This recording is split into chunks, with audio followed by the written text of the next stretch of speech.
What's the creepiest, scariest thing that you've seen but no one believes you? Part 2. It was over 10 years ago now when a friend and I visited Japan. It was our first time there, so we went with a tour company. However, after the tour ended, we stayed an extra night in a hotel in East Ikebukuro. During the tour leader tell us stories of haunted hotels and other urban myths, as you do over beers or when you're enjoying a late-night onsen. One of the things he'd tell us was to be wary if you find a room where the head of the bed was positioned next to the window, so if you look up while lying in bed, you look out the window. He'd try to scare us by saying in those rooms, ghosts would come through the window at night and drag you out to your death. Back to the East Ikebukuro Hotel. We check in the early evening, and the first thing we notice is how small the room was. The second thing was they gave us a double bed instead of twin singles. The third, the bed head was right next to the window.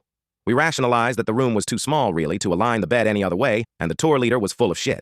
To be honest, we were more annoyed that we had to share a double bed. No homo. We decided to just let it go since it was just for one night.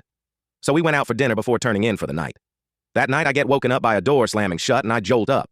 There, sitting at the foot of the bed, is a woman in a blue kimono. She had long hair, and from what could make out, her kimono had butterflies on it. I freak out, dive, and bury my head under my pillow. Looking back, that was a useless move if anything bad were to happen. I remember thinking, is this real?